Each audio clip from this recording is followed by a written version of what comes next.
Բարև ձեզ։ Որ եկաք տաղավար եւ այսպես մի քանի թեմաներ եք առանձնացրել, խնդրեմ որ թեմայից եք ուզում սկսել, համեցեք։ Բարև ձեզ, շատ շնորհակալություն եւ քանի որ Նիկոլը ժողովրդական լեզվով ասած այդպես Ուրսուլային էր բերել հայ ժողովրդի վրա, ես հենց այդ թեմայից էլ կսկսեմ այսօր, որովհետեւ ամսի 4-ը եւ 5-ը ՀՀ այդ գագաթնաժողովը փաստացի հենց որպես փաստ կարող ենք ասել, որ մտել է Հայաստանի պատմության սև էջերին, որպես Հայաստանի իշխանությունների հերթական դավաճանություն եւ համաշխարհային պատմության սև էջերին, որպես Եվրոպայի հերթական երեսպաշտություն։ Եվ հենց այդպես էլ փորձենք սկսել, որովհետև առաջին հերթին ովքեր էին այդ ժողովին։ Այդ ժողովին Ուրսուլան էր, որը հայտնի էր դրանով, որ 2022 թվականի գնաց Ադրբեջան պայմանավորվելու համար գազի շուրջ եւ հենց այդ գազի դիմաց աչք փակեց հետագայում ամբողջ Եվրոպան Արցախի ցեղասպանության վրա եւ ցեղասպանությունը հնարավոր դարձավ։ Այդ ժողովին ներկա էր Զելենսկին, որը որ վաճառում էր ֆոսֆորային զինամթերքը Ադրբեջանին, որպեսզի Ադրբեջանը ռմբակոծի Հայաստանը եւ դրանով այնուամենայնիվ այժմ եկավ նորից սատարելու իրենց մարդուն, այսինքն նորից Նիկոլին։ Եվ այդպես կարելի է թվարկել, եւ գիտեք, այդ ամբողջ երեսպաշտությունն այնքան զարհուրելի է, որովհետեւ մի կողմից մտածում ես, որ իրենք խոսում են մարդու իրավունքների մասին, բայց Եվրոպայի միջազգային մակարդակի հեղինակությունը վաղուց 0 է, Եվրոպան ինքնին արդեն իսկ քաղաքական դիակ է, եւ երբ որ մտածում ես Դանիայի հանդեպ ԱՄՆ-ի ոտնձգությունները Եվրոպան լռում է, Իրանի վրա ԱՄՆ-ի եւ Իսրայելի հարձակումները Եվրոպան լռում է,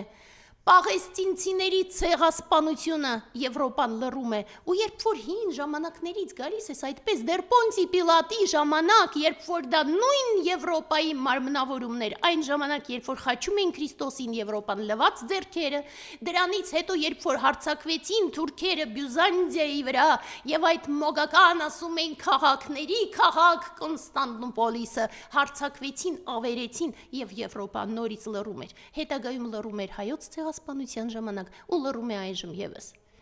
Բայց մյուս կողմից մենք չպիտի զարմանանք, որովհետև նայում ես մտածում ես իրենք սատարում են դավաճաններին, որովհետև իրենցն է։ Հետո մտածում ես լավ, փորձենք առաջ գնալ ու մտածել, որ ինչի մասին էին նրանք խոսում, ինչի մասին։ Նրանք խոսում էին մարդու իրավունքների մասին եւ Նիկոլը իրենց հետ միասին խոսում էր մարդու իրավունքների մասին այն ժամանակ, որ Հայաստանում այժմ աննկարագրելի, անպատկերացնելի ռեպրեսիաներ են, ցանկացած ընդդիմադիր գործչի հանդեպ հարուցվում է քրեական գործ, տները հետախուզում են, ցանկացած ոչ միայն ընդդիմադիր գործչի, ցանկացած մարդու հանդեպ ով հանդգնում է որևէ ձևով իր կարծիքը հայտնել Նիկոլի մասին, միանգամից կամ քրեական գործ են հարուցում կամ այն ձևով փորձում են հետապնդել, կամ առնվազն իրենց այն սև շների հավաքածուին ուղարկում են, որպեսզի բացասական կոմենտների շարան դնեն։ Այն պարագայում, որ մյուս կողմից մտածում ես ամբողջ երկիրը ավերված է լիովին, ես արդեն նույնիսկ չեմ պատկերացնում, երբ որ մարդիկ խոսում են ինչ կարելի է ուղղել, ամբողջությամբ ավերել է երկիրը։ Էկոլոգիական խնդիրների մասին են խոսում, դա ծիծաղելի, գիտեք, ես մտածում եմ, որ դեռ 10 տարի առաջ մենք խոսում ենք տարբեր սոցիալական անարդարության կամ խոսում ենք, ասում ենք էկոլոգիական այս խնդիրը պետք է լուծել, այս խնդիրը։ Այժմ ոչ մեկը չի խոսում էկոլոգիական եւ այլ խնդիրների մասին, որովհետեւ համեմատած այս աննկարագրելի դավաճանության հետ այդ հարցերը երկրորդական են։ Իսկ քաղաքացիական հասարակություն Հայաստանում այլևս իսպար չկա, որովհետև փորձը ցույց տվեց, չկան գրանտներ իրենց կողմից, պայքարի համար չկա նաև պայքար։ Եվ դրա համար ամոթ այդ ամբողջ քաղաքացիական հասարակությանը, որ երբևիցե հանդգնում էր ասել, որ մենք պայքարող ենք։ Սա է այն ծանր իրողությունը, որ մեզանում կա։ Ու երբ որ Եվրոպան հանդգնում է խոսել որևէ ձևով մարդու իրավունքների մասին Հայաստանում, որտեղ նստած են բարձր հոգևորականները, երբ որ բարձրաստիճան հոգևորականների հանդեպ ապօրինի քրեական գործեր են հարուցվում, դա շատ ամոթ է ու մենք երբեք չենք մոռանա, ինչպես երբ որ Նիկոլը վերջերս այնտեղ ելույթ էր ունենում եւ խոսում էր, հորջորջվում էր, որպես իբր թե հզոր գործիչ, որ կարողանում է անդադար հարվածել Սուրբ հայ-առաքելական եկեղեցուն, իրենք ծափահարում էին, ամոթ ամբողջ Եվրոպային, բայց մենք չենք էլ զարմանում դրա վրա։ Այնուամենայնիվ եկեք առաջ գնանք, որովհետև մենք այդ օրերին եւս ակցիաներ արեցինք եւ շատերն էին ակցիաներ անում, մենք էլ որոշեցինք պաստառներով գնանք եւ գիտեք զարհուրելի էր, որովհետեւ այդ ամբողջ վերաբերմունք ակցիա անողների հանդեպ այնքան ստորացուցիչ էր, որ սկզբից իրենք ասեցին, մենք մտածեցինք Եղեռնի հուշարձան գնանք, իսկ այդտեղից արդեն փորձենք ակցիաներ անել, իրենք ասեցին այստեղ չի կարելի, այս հատվածը ընդհանրապես չի կարելի եւ ձեզ հատկացված է, հատված, որտեղ կարելի է ակցիա անել։ Մենք դերասաններ ենք, փողոցի կրկես ենք ցույց տալիս, որ մեզ պիտի հատված ինչ որ հատկացնեն։ Սա այնքան ամոթ էր եւ այդ ստորացուցիչ վերաբերմունքը, որ պետք է ամբողջ եւ հանրապետական կուսակցությունը եւ մենք էլ իրենց էինք միացել այս ակցիայի մեջ, որ ասեցին, որ դուք պետք է այգում շարվեք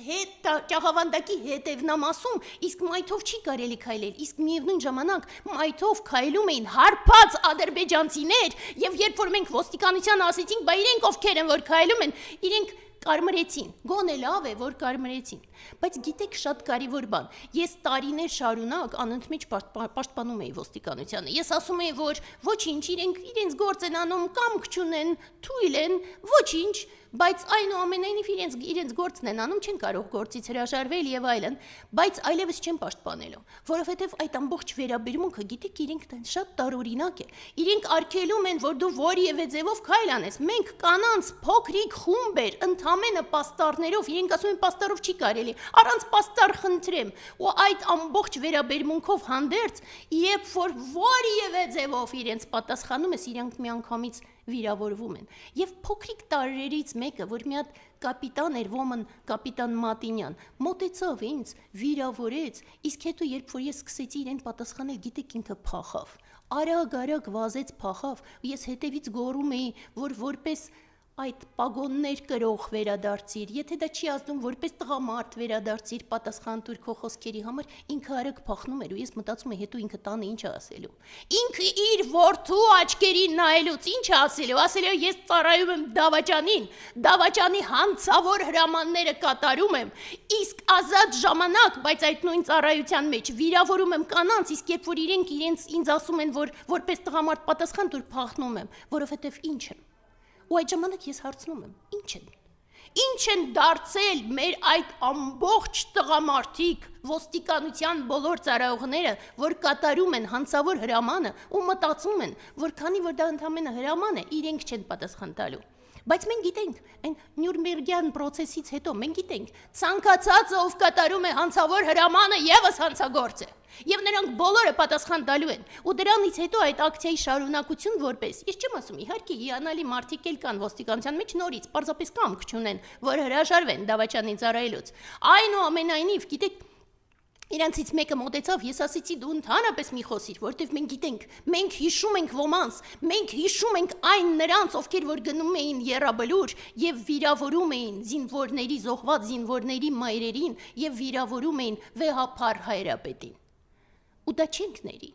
Ու գիտեք Նիկոլը շուտով անցնելու է։ Այս կամ այն ձևով շուտով Նիկոլը պատժվելու է։ Դուք բոլորդ ինչ եք անելու։ Դուք բոլորդ, որ բոլորիդ տեսագրությունները կան, որ բոլորիդ մենք հիշում ենք, այդ բոլոր ԿՊԱ-կանները, ովքեր որ հիմա ծառայում են Նիկոլին, ովքեր հիմա հանդգնում են նորից ու նորից գովերքել Նիկոլին, դուք հայերի աչքերին ինչպես եք նայելու։ Որովհետև Նիկոլը անցնելու է անխուսափելի։ Այժմ կամ մի քիչ ավելի ուշ։ Բայց դրանից հետո մտածում եմ լավ, ավելի կարևոր տարրեր կան ու գիտեք շատ հետաքրքիր է, ես մի հատ գործոն նկատեցի, որ շատ քչերն են նկատել։ Երբ որ Նիկոլի ծառայողներից այն զանգվածը, որ անընդմեջ փորձում է իրեն հաճույանալ ու իրենք ասում են, որ տեսեք, ընդամենը փոքրաթիվ բողոքի ակցիաներ կան, իսկ մնացած ամբողջ ազգը, ես ասեմ, ընդամենը 10 տարի առաջ, 10 մի քիչ, երբ որ գալիս էին Ֆրանսիայի նախագահները, մինչև այդ այլ մարդիկ եւ այլն, այսինքն առաջնային դեմքերը, օդանավակայանից սկսած մարդիկ անկազմակերպ դուրս էին գալիս, այդ երկրների դրոշներով, որպեսզի ջերմ դիմավորեն նրանց։ Ես հիշում եմ ինչպես եկավ Ժակ Շիրակը, հետո հիշում եմ ինչպես եկավ Սարկոզին։ Նրանց բոլորը դիմավորում էին ջերմությամբ։ Այլ երկրների նախագաներին այս անգամ մեր երկիր եկան բարձրագույն մակարդակի ներկայացուցիչները եւ ոչ ոք դուրս չի եկել փողոց նրանց դիմավորելու համար եւ սա լավ պատասխան է քեզ ամբողջ Եվրոպա եւ սա հիանալի պատասխան է քեզ Նիկոլ, որովհետեւ ժողովուրդը գիտակցված թե չգիտակցված միգուցե ընդհանրապես չհասկանալով ինչու է անտեսում այս ամբողջ իրադարձությունները, բայց ներքին էներգետիկ մակարդակում, այն որ ասում են ժողովուրդը փորի մակարդակում զգում էր, որ ընդհանրապես պետք է անտեսի, արհամարանք է քո պատասխանը։ Եվ սա հայ ժողովրդի այդ ներքին մակարդակում արկա մեծ ընկալման պատասխաններ բոլորիդ։ Ու ես շատ ցավում եմ, որ մյուսները դա անտեսում էին։ Եվ հիմա եկանք ամենակարևորին,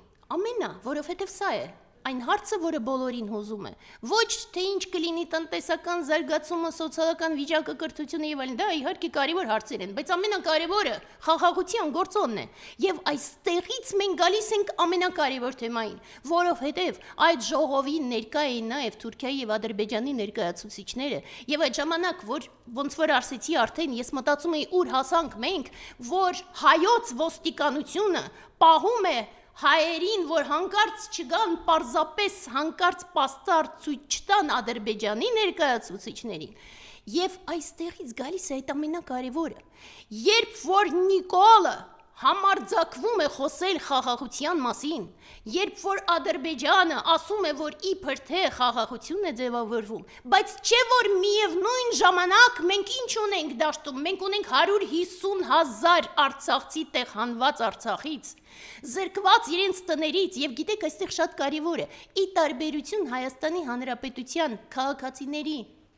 զգալի զանգվածի, արցախցիները մշտապես Արցախում էին ապրում, իրենց ծնողները, պապերը, նախապապերը եւ այդպես, մյուսները Հայաստանի Հանրապետության տարածքում շատ մարդիկ կան, որ գաղթել են Արևմտյան Հայաստանից, արցախցիները միշտ այդտեղ էին, պատմության մեջ առաջին անգամ Արցախը հայաթափվեց, եւ դա իրողություն է, որ մինչ այժմ կա 150,000 մարդ անտուն է, եւ Հայաստանի Հանրապետությունում զուտ փորձում է ինչ-որ ձևով օթևանել։ Սա մեկ իրողություն, երկրորդ իրողությունը ռազմագերիները, 1000-ի մոտ անհայտ կորածները, այդ ամբողջի հետ մեկտեղ Ադրբեջանը ակնհայտորեն հայտարարում է եւ մեր իշխանությունները ոչ միայն չեն հակադրում, այլ հաստատում են այդ հայտարարությունը, որ 300,000 ադրբեջանցի պատրաստվում են բերել եւ բնակեցնել Հայաստանի Հանրապետության տարածքում։ Սա խաղաղություն է արդյոք։ Դեռ ավելին, Ադրբեջանը շարունակում է հայտարարել, որ Սևանը կլինի իրենցը, ջերմուկի շիշը դնում է, ասում է ջերմուկը մերն է, շարունակում է հայտարարել, որ Սյունիքը կլինի մերը, եւ այդպես շարունակ, սա խաղաղության մասին խոսակցություն է արդյոք։ Եվ սա Նիկոլի ամենաչար արարքներն են եւ ամենաչար միֆն է։ Եվ մի հավատացեք այն ամբողջ խոսակցություններին, որ իբր թե եթե չլինի Նիկոլը, կլինի պատերազմ։ Հակառակը, մինչև չեկավ Նիկոլը, մենք չենք ունեցել պատերազմ։ Մենք ունեցել ենք պատերազմ 1991 մինչև 94 թվական եւ մենք հաղթել ենք այդ պատերազմում եւ դրանից հետո միգուցե հարաբերական խաղաղություն էր, բայց մենք հպարտ էինք ապրում։ Մենք ապրում ենք մեր ուրույն երկրում եւ վստահ ենք, որ մեր երեխաները կկարողանան հայկական միջավայրում մեծանալ։ Այժմ մենք ամեն մեկս պետք է խստորեն անհանգստանանք ոչ միայն մեր կյանքի, այլ նաեւ մեր երեխաների ապագայի համար։ Նիկոլը բերեց պատերազմ, այլ ոչ թե խաղաղություն։ Եվ սա է այն դաժանագույն իրողությունը, որի մեջ մենք ապրում ենք։ Եվ այստեղից ես շատ կարևոր բան եմ ուզում ավելացնեմ, գիտեք, ողբալի է, որ կային մարդիկ, ովքեր մոտենում էին ոստիկանների իհարկե եւ ասում էին, ինչի համար եք եկել պաստառներով կանգնել։ Ու ես հասկանում եմ, որ ինչ էլ բացատրես, նրանք չեն կարող հասկանալ։ Եվ ես հասկանում եմ, որ շատ ու շատ մարդիկ մշտապես այդպես էր, գիտեք, մշտապես ճնշող մեծամասնությունը կամ տգետ է, կամ անջատված է, կամ հետաքրքրված չէ, կամ փորձում է փակել աչքերը, որպեսզի հանկարծ այս ամբողջ մղձավանջը չտեսնի, եւ դրա համար ես վաղուց արդեն ոչ մեկին չեմ մեղադրում, որովհետեւ հասկանում եմ, կենցաղագոյ մարդիկ են, ոչ մի բանի մասին փորձում են չմտածել, բայց սա այլ իրավիճակ է։ Սա այն իրողություն է, որից ոչ մեկս չենք կարողանա փախնել։ Ինչքան էլ աչքերդ փագես, դու չես կարողանա չբացել աչքերը այն պահին, երբ որ թուրքը կմտնի քո տուն։ Եվ դրա համար այժմ այլ պայքարի մակարդակ է։ Այժմ ամենաակնհայտ պայքարի անհրաժեշտությունն է, որովհետև եթե մենք չձերբազատվենք Նիկոլից, մենք ընդհանրապես չենք կարողանա ոչ միայն խաղաղություն ունենալ, այլ կյանք ունենալ անգամ, որովհետև մենք հիշում ենք, թե ինչ էր առաջ, եւ մենք կարող ենք ըստ այդմ պատկերացնել, թե ինչ կլինի ապագան, եթե Նիկոլը մնա իշխանությանը։ Եվ դրա համար ես նորից շարունակաբար մարդկանց կոչ եմ անում պայքարելու, հասկանալով հանդերձ, որ գիտեք մի հատ շատ կարևոր տարր կա, այս վերջերս այդ նույն անմեղներից, որոնց ես չեմ մեղադրում կամ ոնց որ ասենք անմեղ սունակներից, մեկը ինձ ասում էր, որ բայց գիտես, մեր հայրենասիրությունը պակաս խուզական չէ, քան քո հայրենասիրությունը, եւ ես չգիտեմ ինչպես բացատրել նրանց, հայրենասիրությունը հույս չէ։ Դուք չեք հասկանում ինչ է հայրենասիրությունը։ Հույզերը տարբեր են՝ ուրախություն, տխրություն, անհանգստություն, դա հույզեր են։ Հայրենասիրությունը դա որակ է։ Դա որակ է, որը պիտի լինի մարդու ուղնուցուցը։ Ինչու՞, որովհետև մենք պատասխանատու ենք մեր հայրենիքի համար։ Մենք պատասխանատու ենք ամբողջ աշխարհի համար, այո, բայց առաջին հերթին մեր այս հատվածի, մեր այս կտորի։ Հույզեր կան, այո, իհարկե, որովհետև ես շրջում եմ ամբողջ Հայաստանով, ես գիտեմ Հայաստանի տարբերություն ճնշող մեծամասնությանը, ցավոք սրտի Հայաստանի Հանրապետության, եւ յուրաքանչյուր կիրակի տարբեր վայրեր գնալով ես հիանում եմ մեր Հայաստանով, բայց նաեւ յուրաքանչյուր ակնթարթ ես չեմ կարող մոռանալ ցավը, երբ որ մտածում եմ, որ Գանձասարը լքված է։ Ես չեմ կարող ուրանալ ցավը, որ մտածում եմ, որ դա դիվանքում դավաճանների պատճառով այլևս այլ մարդիկ են գալիս եւ պղծում դա դիվանքը։ Սա մեր ցավն է։ Ինչքան էլ դուք խուսափեք այդ ցավից, այդ ցավը ձեր մեջ է։ Ես վստահ եմ, որ այդպես է։ Եվ դրա համար նորից պայքարենք, որպեսզի այս ամբողջ չարիքը դուրս գա։ Պայքարենք ամբողջ ուժերով, մինչև վերջ, որովհետև այդ պահելու տեղ այլևս չկա։